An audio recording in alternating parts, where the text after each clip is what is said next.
Welcome to Private Banking Strategies Podcast with Vance, Lowe, and Seth Hicks, your secret weapon to protect your assets and never have to start over financially again. Vance and Seth help high net worth individuals, families, business owners, and investors structure an asset-protected, tax-free fortress for their families. Learn how to keep what you earn and use the velocity of money to create your own private banking system. Join us on this journey as we explore the secret strategies of the rich and political elite and help you take total control of your financial security. Now, on to the show. Hello, welcome to Private Banking Strategies with Vance Lowe and Seth Hicks. Vance, how are you? Oh, I'm doing great today. And like last week, I'm just anxious and ready to delve into this deep dive about policy loans. Yeah, we're talking to folks about how policy loans work, and we've done two podcasts which drill down into various issues, and this is the third part of this multi-part series. Let's jump right in, Vance. And here's one of the questions that we're often asked. Well, why should I, borrow that $30,000 to purchase this new automobile from my own bank when I can get a low interest rate from the auto finance company? So they're going to finance this automobile for me, Vance, for 1.99% for 7 years. Why wouldn't I take that cheap money instead of using the $30,000 in my bank and paying back my loan at 20%? Let me preface that answer with a question, Seth. Do automobile dealers ever do gimmicks? Of course. And we fall prey to that gimmick. That's their number one gimmick. Automobiles, and I know this for a fact, always have a financing factor built into their car that they're going to sell, and they never go below that. So they have to sell the car at a zero financing gimmick or a 1% financing gimmick at a higher price that you could get it paying the regular rate. So the advantage is having the cash, having the money, self-financing it, and go making the very, very best deal you can. And I've done that time and time again. It was a lesson on my son when he purchased a car. I announced to the family that the family bank now will buy all the car loans. A little bit rebellious, I guess, but he went to Honda Finance and financed his vehicle and thought I'd be mad at him. And I wasn't, but it was in November for Thanksgiving that they came by, and he had just purchased the car maybe a month or so before. And so I thought, here's a perfect time to teach a lesson. So I said, bring over the paperwork on the sale of the car. So he brought the sticker and everything over. I said, I want to show you something. So while he was there, I called the dealership and I put it on speakerphone. I said, what would you sell me this car for today if I just bring in cash? You don't have to look up anything, but put any contracts together. I want your absolute walkaway price right now. And the guy said, well, let me go talk to my manager like they always do. And he came back and he gave me the quote. And I said, thank you very much, and hung up. And then I looked at my son and said, son, what did you pay for the car? And he looked at me and said, more than that. I said, I'll bet you the difference is even higher than what the family bank would have charged that you would have gotten credit for, and the money back in our pocket. So he learned a hard lesson there. So that's where I'm going. I think that maybe there's some more slants to that you want to talk about, Seth, to get people to realize that, shopping for the cheapest interest rate is not the best answer. You're dealing with a professional car dealership that knows their profits, their margins, and that, 0% financing or 1% or 2% financing has their profit built into it, just like you just demonstrated. And you can actually test that by going to different dealerships, just like you did, and getting lowest cash prices available for them and comparing to what they're going to finance. So you're really not getting a lower interest rate. That's what's being sold to you, and you're being convinced of that because you're only focused on interest rate, and you're not really seeing the big picture. But when you are able to actually buy that car through your own banking system and self-finance it, you're paying less for the asset, and you're also building your own cash flow plus interest back into your banking system, where you've got the use of the dollar again, and it's growing and compounding in a tax-free system inside your policy. And you don't have those benefits or values when you finance it through the automobile dealership or when you finance it through any third party. The money is escaping your control. Yeah. Nelson Nash has one of his 5 laws. It's called the Golden Rule. A lot of people who are religious, do unto others as you would have them do unto you. But the Golden Rule when it comes to money is he who has the gold makes the rules. So if we have our own self-financing, we can pretty much dictate the terms. And that's really important. One of the questions I get is that if I borrow money for my policy, it's 5%. And if I go get this loan over here, they're offering 3%. Wouldn't it be better if I did the loan at 3%? And let's say there's no gimmicks, okay? Cars are one thing because there are a lot of gimmicks. And depending on the economy and everything, right now, interest rates are higher. So I doubt you would get that without a gimmick. But let's just say you could. And would it be smart to go ahead and finance that way? Well, the answer to that question is absolutely not. Because who's going to get that interest? They are. Right. Okay. Who's going to make the profit on the loan? They are. Don't Right. you want that interest rate? Don't you want the profits coming to you? Don't you want to get the money back and be able to, use the dollars over and over again? Here you're leaking money. You're leaking volume, of control to someone else. You're not going to get that back. Okay. So at best, if you finance it with them, you got to turn around and buy it back to you to get the money back, which is going to cost double the time. So folks, it really is. I don't care if we work too hard because we're brainwashed about chasing interest rates instead of volume. So credit cards are one wonderful, fabulous financial tool if used correctly, regardless of the interest rate. I mean, they all have high interest rates now. And I've watched people pass up fantastic opportunities and deals and everything else because they'd have to put it on a payment for a little while and they would pay 35% interest. Well, the item that they could pick up was a 50% discount. Okay. We're so afraid of the interest rate, we avoid the problem, which is the volume. Right. Well, that's an excellent way to say it. And here's another thing to think about with third party loans, automobile financing, or just any type of banking, traditional banking. And I think Mark Twain said that a banker is someone who will loan you money when the sun is shining, but wants to take it back the second it starts raining. They're self-motivated. They're doing things in their best interest, and it's not in your best interest. Yeah, exactly. So let's just take a line of credit on a mortgage. Okay, you've got equity in the home. If you need the money, you're not going to get that home equity line of credit because they're always at, what's it going to be for? Oh, well, we don't think it should be used for that. And you don't get the loan. If you don't need the money, if you just walk in there and say, hey, how much could I get on a home equity line? I'm thinking someday in the future, I'll probably upgrade the kitchen or something and don't want to have to go through the process at that time. You can have all the money you want. You can get 80% right now. Just send us this, and we'll set it up.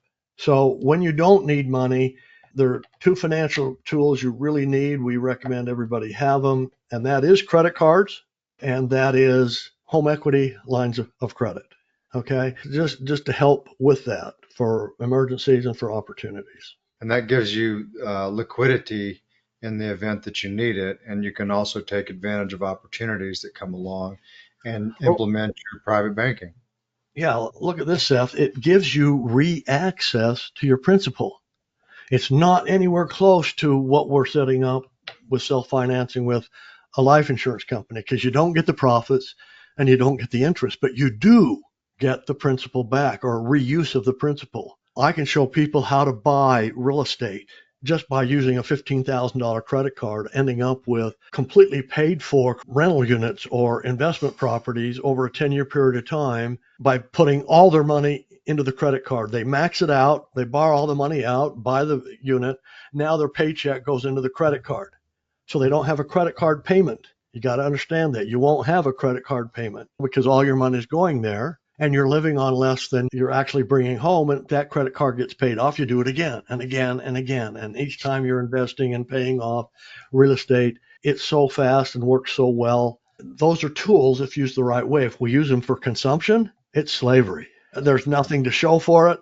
Christmas is probably the worst culprit. Everybody goes out, they want to buy gifts, and that's gone and over with. Now they're left with the bills, and they can't afford to pay the bills. Now they're in the high interest rates, and they're a slave to the system. Here's something that we've talked about before that I think is a really good illustration of how this is a superior strategy to, let's say, things like CDs. How does financing a purchase through your life insurance contracts and your own private banking compare with putting money aside in a CD or a money market account and then paying cash from that system? And we talk about the twin sisters example with Nelson Nash's nieces, which one of them invested in the CD and one of them invested in life insurance contracts and for the purposes of purchasing automobiles. Why don't you take us through that illustration to kind of demonstrate the difference between putting your money in a CD and then paying cash for something versus putting your money in your life insurance? Yeah, I can do that. We've already done that. It's in Nelson Nash's book, and people can see the difference. Let me start off with how I learned it. I saved up in a savings account at a bank, $25,000, about 45 years ago. And $25,000 back then, I could buy a brand new car. And when I got to the bank, my banker came out and said, "Hey, I understand you're taking $25,000 out and going to go buy a vehicle." He said, "I'll tell you what, why don't you buy a CD from us and we will pay for that 25,000 and we will pay you 4% return." Back then, that's what they were paying. "And then we will collateralize that and lend you $25,000 for your vehicle, but we're going to have to charge you 6%. However, by the time you pay off your vehicle, there will be more money in your account than you've paid us back." I called him a liar. And then later I did the math. How in the heck does 4% beat 6%? It was a phenomenon. So same thing here with a CD. A CD is a quick start.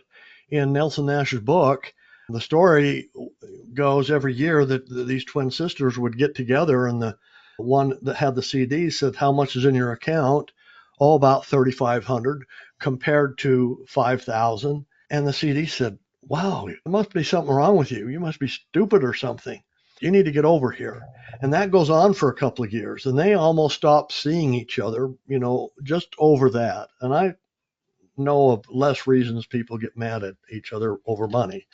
But in year 15, the IBC sister, or private banking strategy, went ahead. She never, ever went behind again. And at age 65, there was more than $700,000 difference between the two accounts. And people ask, well, how can that be? They did exactly the same thing. They financed their cars. They paid the same interest. They did everything because they started financing their cars after 5 years, so that they were putting money in. And the reason is because the CD sister didn't own the bank. She couldn't make the profit.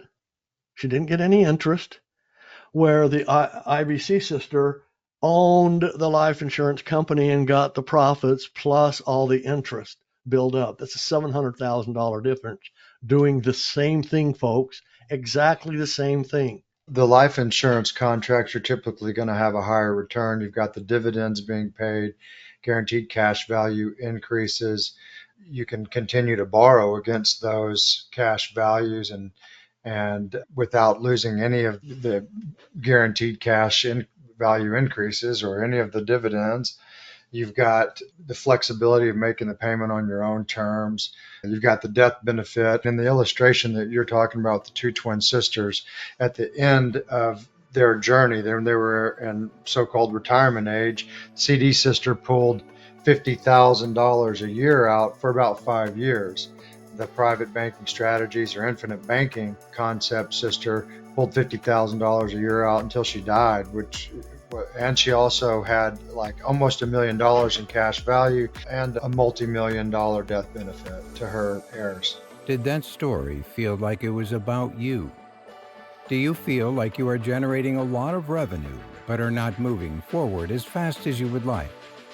Do you feel you should be making more progress toward your financial goals? Do you feel stuck? Let us help you get unstuck. Are you ready to take action and get your own private bank?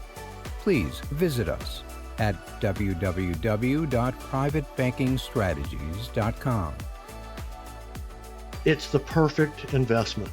Life insurance agents' tendency will not do this. And the reason they won't do it is because life insurance comes with a commission for them, payable by the companies. And that's the same way with us. But we're in it for what's called the long haul. What we want to do is set up the banking equation. People outgrow their first policy. It's a series of contracts, as it says in Nelson Nash's book. I thought I could do it with one, and I just finished getting my 20th policy, averaging one per year since I started this thing. I keep expanding. Our book is full of these ways to answer this question, how financing purchases increases through our life if we use it. Again, it's using the money. We know what's going to be there if we don't, as far as the guarantees. But if we put it to work through this banking equation Seth and I have been talking about through all of this series here, it's untold where it can go. CD example is short term, and it won for the first 5 years. And then it got too close to call for the next 10 years, I think.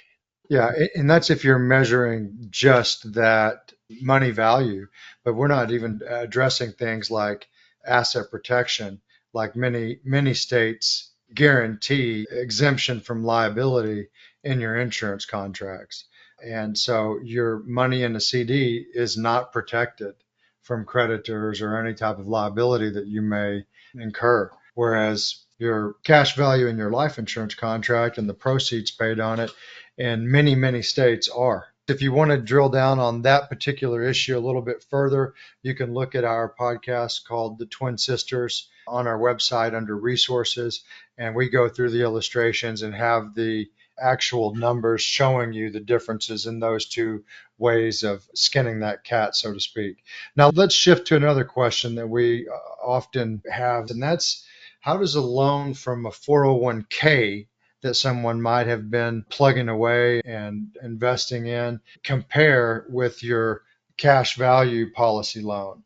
So 401k loan on one hand, and then your life insurance contract on the other. How do those two compare?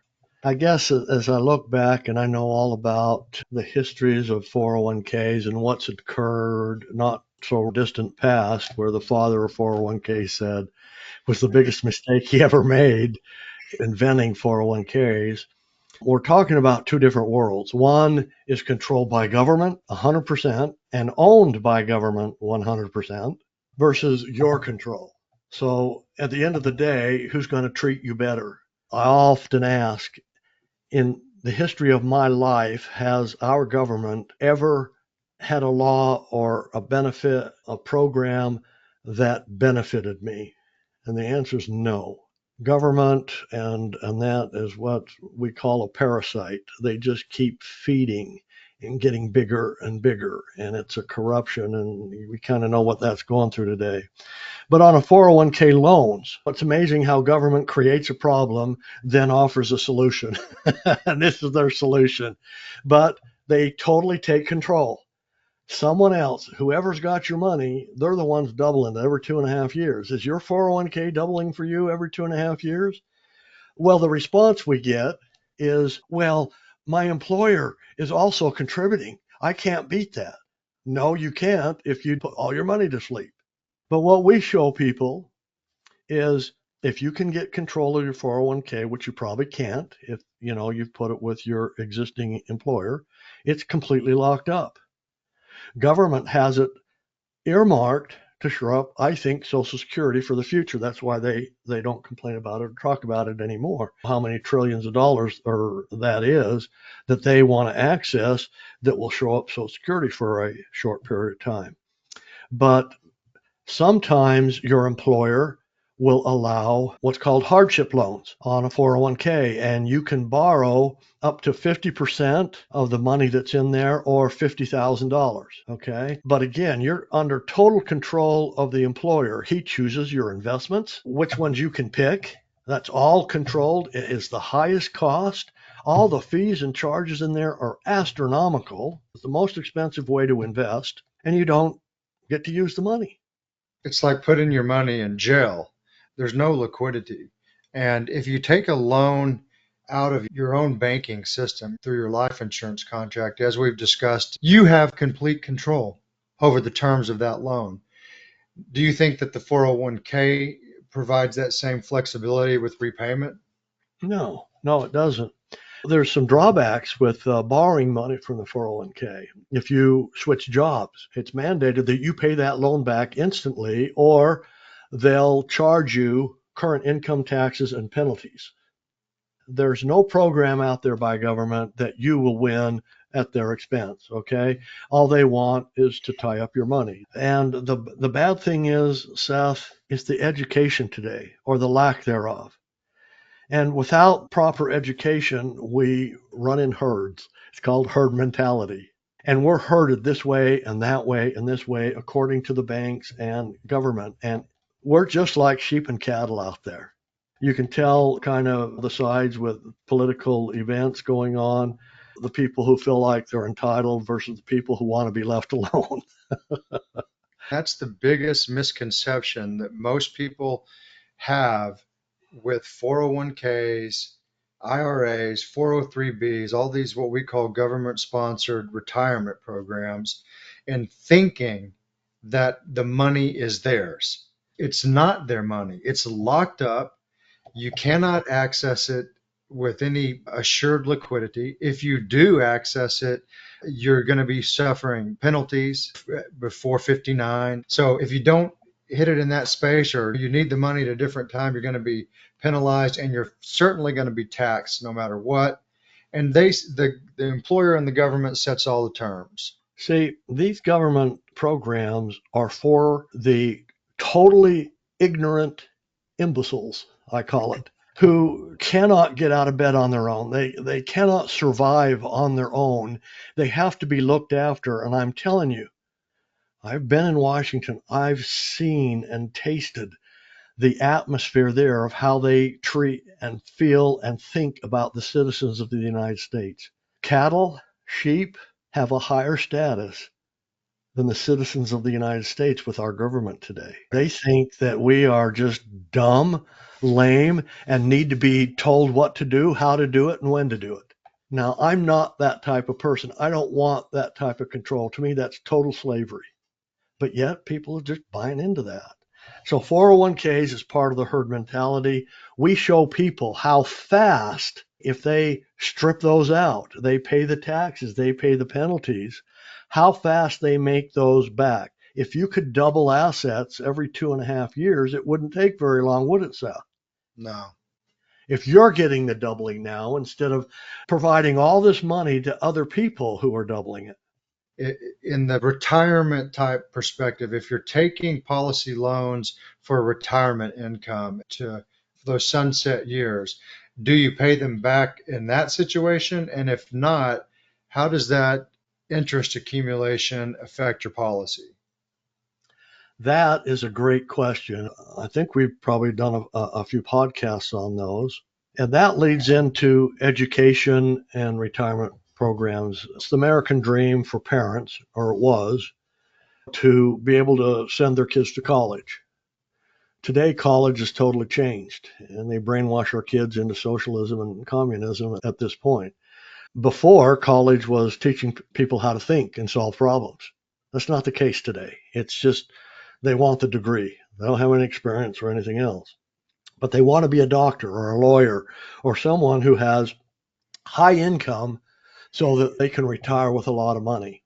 Nelson shows a very simple way. If you were to save that money that you would put into college and you put into this banking strategy, he would have, or she would have, far more tax retirement income, tax-free, than they could ever amass in a retirement program. And it would be theirs. They would own it. It would be safe. There would not be anywhere near the risk of having it confiscated. Like all the ERISA programs. Seth, you easily mentioned all the things that government are doing. And the reason we don't own them is because they're all owned. Actual ownership of ERISA programs are government trusts owned by the government that you get to participate in. They own the contract. Where it used to be, they controlled the taxes against that. Not today. Today, they can seize the entire account. They got to give us credit for it somewhere, like Social Security, but we don't get the money, just credit. And if you're maxed out anyway, it's not going to do you any benefit. So they've got it earmarked for that. They want it. And unless we can change government, what's going on, I think they're going to get it. So, Yeah. So with the retirement distributions that you take from your life insurance contracts, like we've talked about, you don't have to pay the loan backs. And we build that in to a retirement type strategy where you're effectively structuring that. So is that something that you work with folks on? let me give a good example of how this, is calculated and put together. We've been in a contract for a long, long time. And we do an illustration with the growth of the policy as it is today. It's going to spit off X amount. And that's the reasonable amount a person can expect to live off of. Okay. So that amount needs to be pretty high. Well, how do we do that in the policy? Well, over the years, all of our premium is called base. It's basis. So instead of borrowing it right up front, we take that out of the policy. We surrender that amount of money down to basis. Okay, so we've now got that out. It's completely tax-free. When money would be taxable would be on the gains, if that were possible, and we switch to loans. Then we borrow money like we would borrow it to finance things, and now we're going to finance our retirement. And there'll be a huge amount that will pass on to heirs. People are very mistaken when they think they can replace $100,000 a year income with $1 million retirement plan. They can't do it. It can't be done. So you've got to have a large enough engine. You've got to be realistic. And since we live in a world where we con ourselves, and by conning ourselves, it goes back to, I ask people who are driving, do you have a car payment? And they say no. I say, liar, thoughtfully. I said, your car's wearing out. You may have paid it off, but you're going to need another car. And you're going to have to come up with more cash. Or you're either making a payment saving money, or you're going to make a payment paying to somebody else. But don't tell me you don't have car payments. Same way here. We con ourselves. We kid ourselves. I've got $1.5 million in my 401k. No, you don't. It's going to be minus taxes and penalties if you needed it today. So just subtract 40%. That's how much money you have. No. Yes. And you're paying the bill on their half. Guys, you want to do everything we can to try to move from qualified accounts out. And government's making that harder and harder for professionals to help people do that because they've earmarked that money for them. They don't want professional people showing the average everyday person how to move that money. Right. Makes perfect sense. Well, folks, that is going to conclude our deep dive into how policy loans work in this 3-part series. If this is your first introduction to private banking strategies, you're going to get an opportunity to access a book that Vance and I authored called How to Grow Rich with the Secret That Banks Don't Want You to Know. And put in your email and your name on our website, and that book will be made available to you instantly in PDF and audio form. And on our website, we've also got all of our podcasts available, lots of different articles and things that you can educate yourself with. And if those things are resonating with you, schedule a call, an exploratory call with Vance. He's got a calendar link in the emails that we send. That's effectively how you learn how private banking strategies can work for you and your family. And we're excited to help you on your journey, to be a part of that, and look forward to working with you. Vance, you got any closing comments?